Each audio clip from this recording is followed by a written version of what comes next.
Everyone, hi everyone. We are cold. We are freezing. We have a cold front. For South Africa, it's cold. I have lived in the UK. I've spent 2 winters in the UK. I know how cold it gets there, but cold is it's cold. Cold is cold, and we are suffering. We're going through a very cold front. Wind is blowing. There was thunder that was so loud, it made the house vibrate, and for so long last night that we even thought, okay, what if this is actually an earthquake and we're just assuming it's thunder? It was loud. We couldn't sleep. We could not sleep. I was in pain, and now when I'm conscious and in pain, anyway. So here we are. This is just the beginning of a bad week. Some people were told they should not even go home. It's school holidays are ending. The minister, I can't remember which minister, said people should rather stay where they are. That's how bad and dangerous the weather is. We've been moved to a level 8 warning for wind, like huge wind. So they're saying roofs may fall off. That's not our norm in Cape Town. We're not exactly the capital city of nature or of acts of nature. KwaZulu-Natal, there, and parts of Eastern Cape, that's where in South Africa you will find places where there's always a terrible storm and lives are lost. That's not us. That's not our norm. Yes, every year we have flooding, especially in the informal settlements, which are low-lying, but that's about it. This is scary, and I hope we will all be safe. My children's table that they play with outside, well, they put things on it. It got flipped over in the night. For me, it's the fact that it's just the beginning. I'll keep you updated. But reality, life. Hold on a minute. AS is still marching on. AS is still marching on.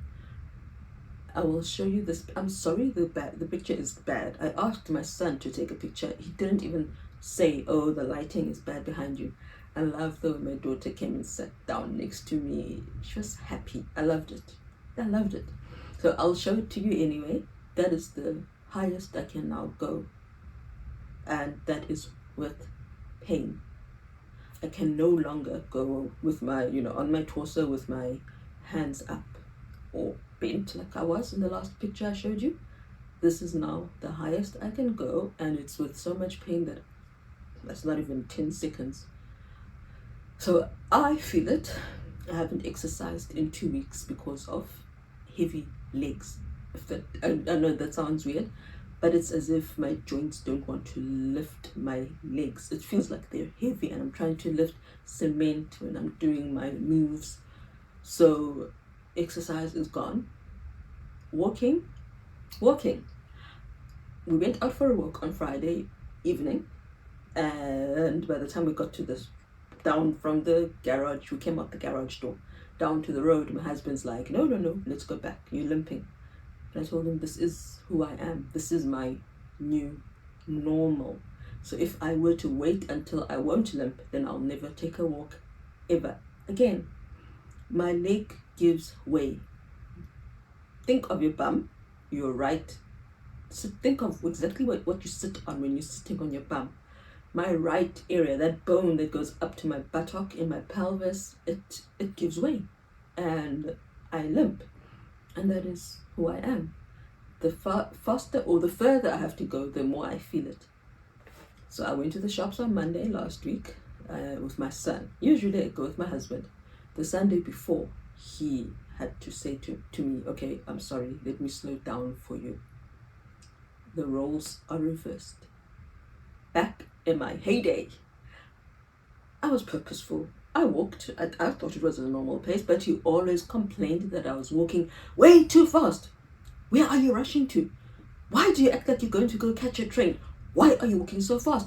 What's the rush? It's shopping. There's no rush. There's no fire. Where's the fire? Why are you walking so fast? But now that has changed to, let me slow down for you. And when I did slow down to his pace, I almost felt restricted, like, oh my word, really, let's get this done. But now it's the opposite. This afternoon, my husband said, you're deteriorating. I can see it. You are deteriorating day by day, and I feel it. I feel it day by day, and I'm scared, even more scared than I was before. I didn't know the degrees of scaredness, of fear, but it's worse now than ever before. Now that I can't even exercise, now that I can't even do my back extension, where's that leading to? So that was my update. My update is the weather is scary, my AS is terrifying, and I wish so much that it was not invisible, because of people who want me to be at their beck and call. Let's meet on Monday at this place, what time? And I'm thinking, you didn't even ask me, can we meet on Monday?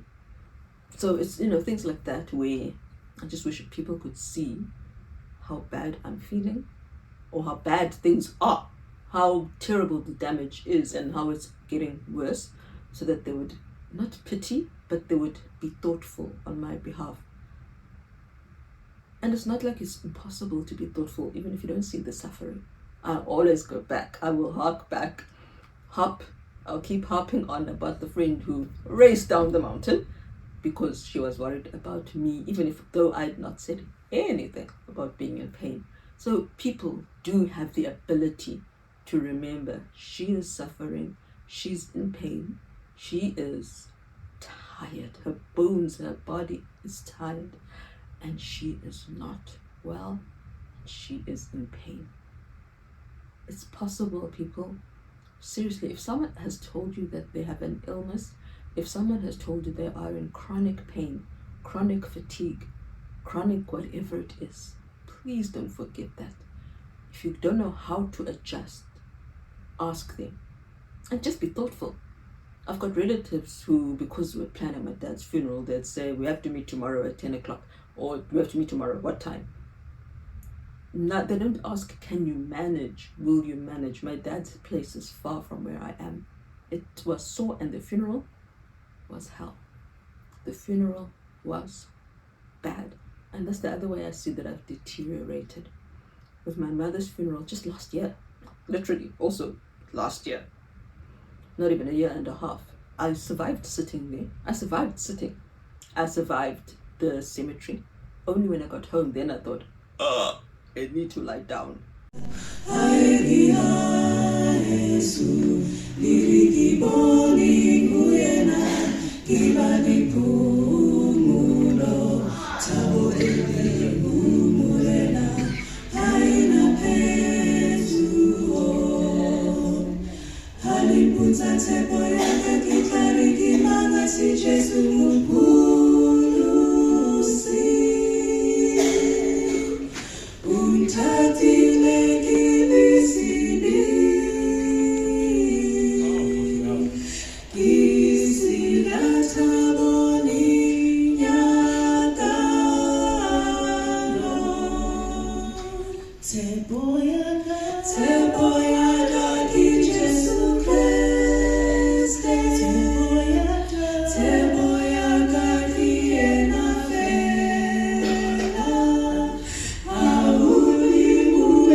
This time, I couldn't sit, and I'd been standing.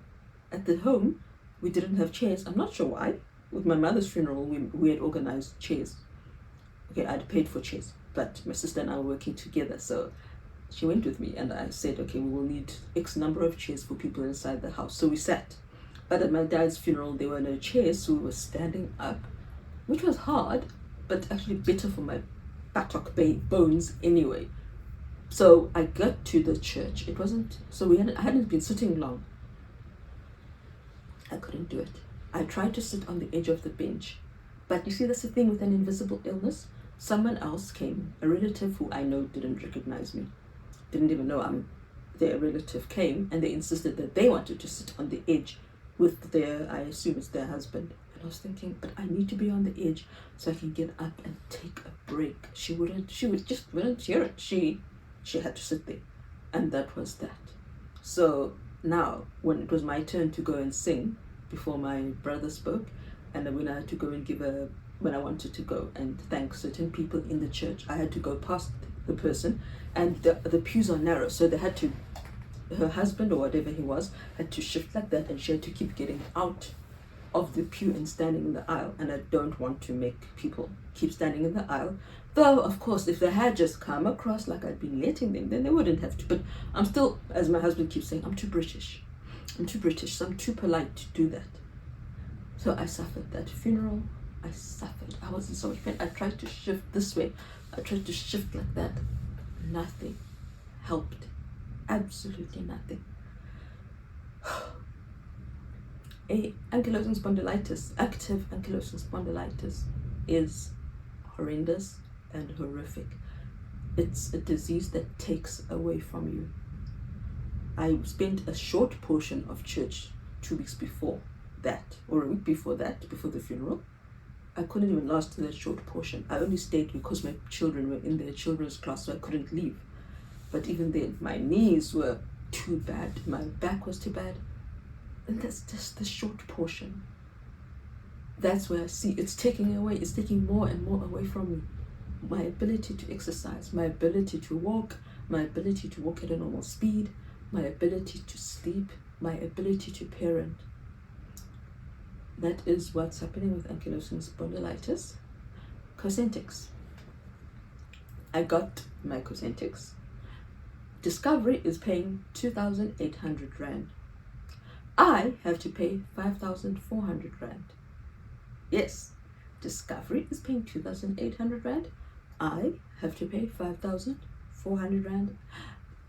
Down go our savings, our children's university fund. It's all just a mess. And it's not like only the tuition. There's the living, their accommodation, there's their food, there's their textbooks, there's transport. And down it goes because of this stupid ankylosing spondylitis. So I got my spondylitis, got the Cosentyx on Friday.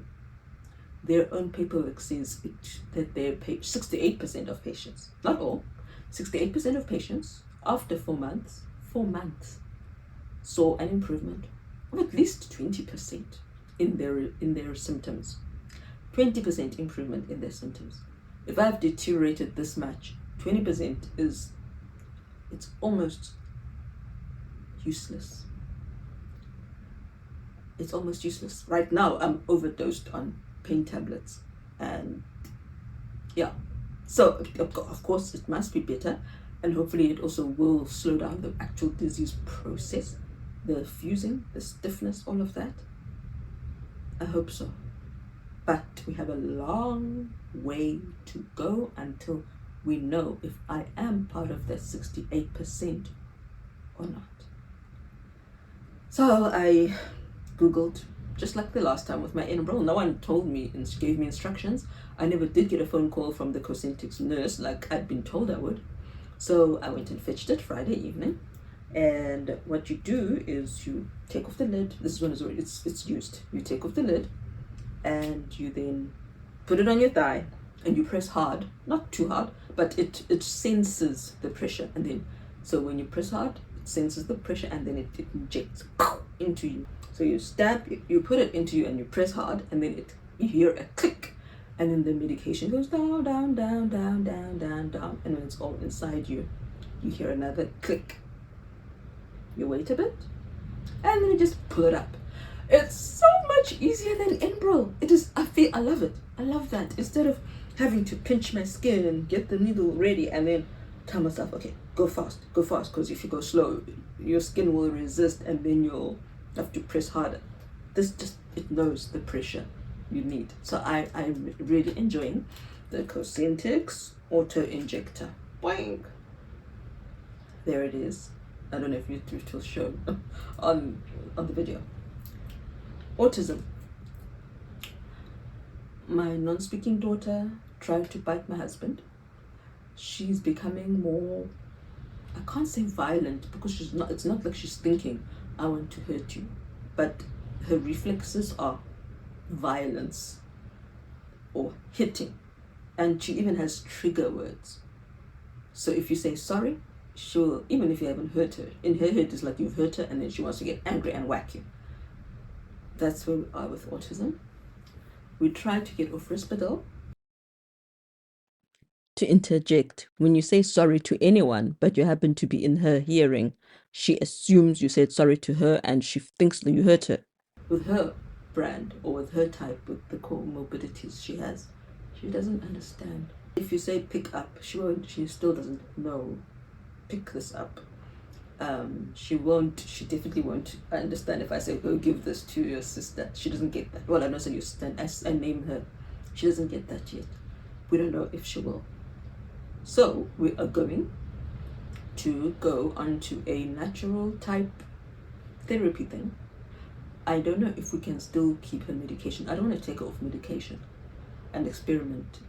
So I'm hoping we can do the protocol, see if it works, and if it does, reduce the medication, slowly wean her off, and see how she responds. But to just go cold turkey, that would be not fair. It would be not fair. It would be unfair on her and to the rest of us. We have to keep her from hurting herself, and we have to keep her from the extreme anxiety and fear she feels. It would not be fair. So I will proceed with caution. That was autism, our week. So here I am putting together Amarissa's medication. And then our non-speaking, minimally speaking angel comes along and is upset that I've left things open, and she decides to close them and set things in order. Doesn't matter that I wasn't actually finished with all the little compartments. What you see is the Amfixer for the ADHD and the Inderal for her tachycardia, her high heart rate.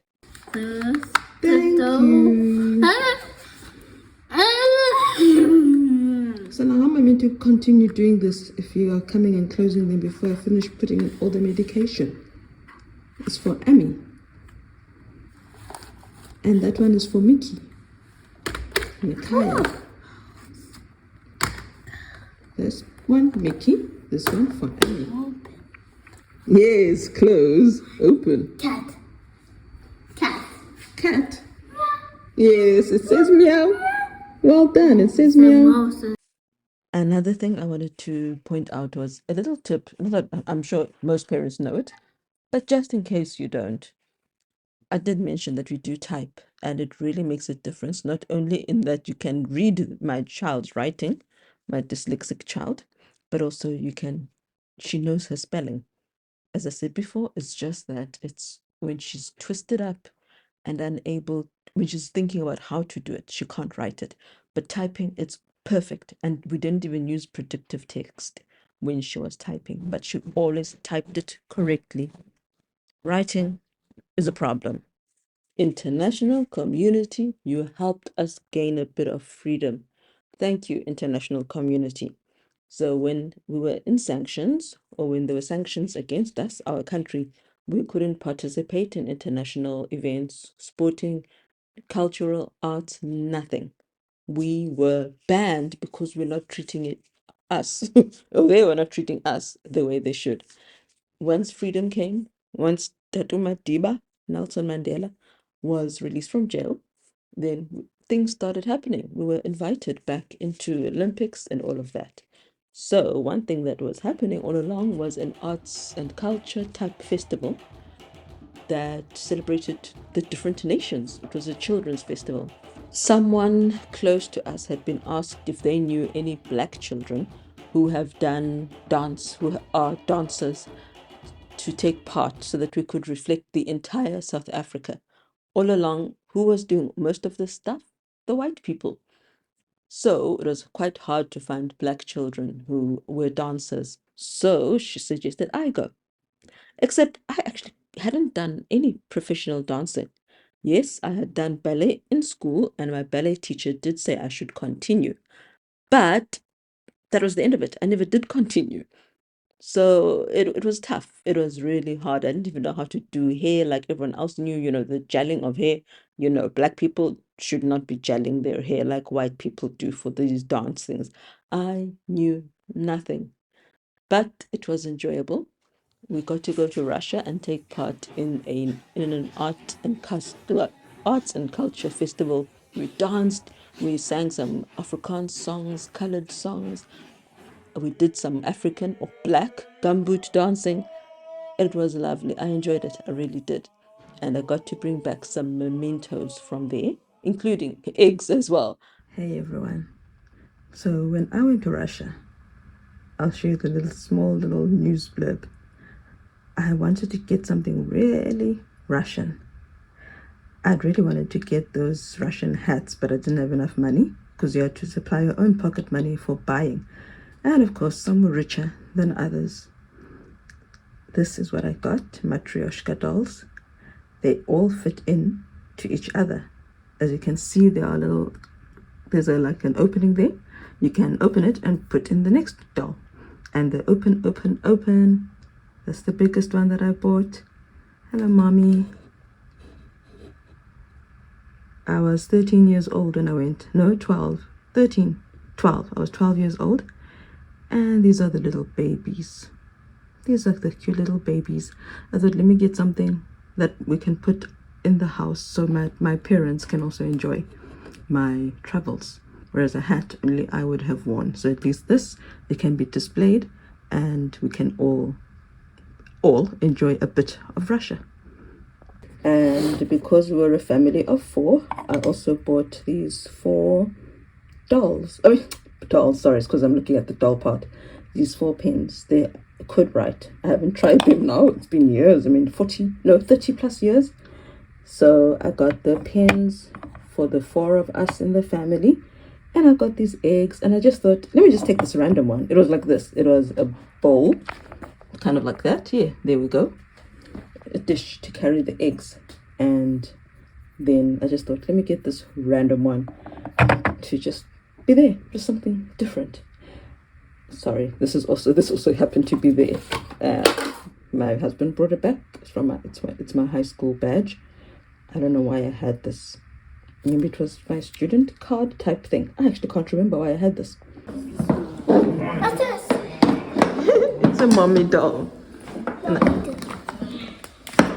This was a place. Pardon? Yeah, it was. It's a big ice cream. Yes. Oh, well done, Emily. And I think that one is separate. It goes with that one. This one? No, the one that you're holding. That one comes with this one. Oh. Yes, it's Emmy's one. It's Nayla's one. Oh.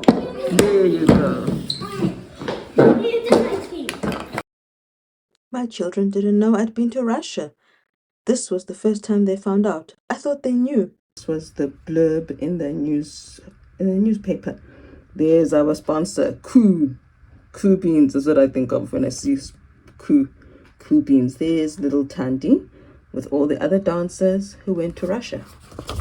And the article, Rainbow Children from the Rainbow Nation that had just been formed.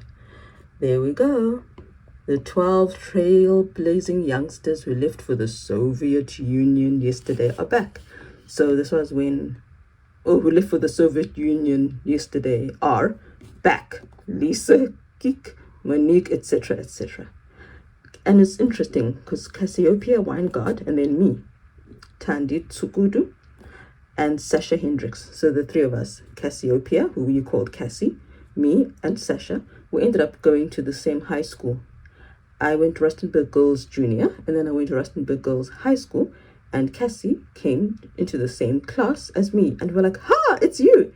And then Sasha Hendricks was a year older than us, and we found her there at the school also. It was cool. It was interesting. And I got a friend again.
Yes, we're having fun. You're having fun.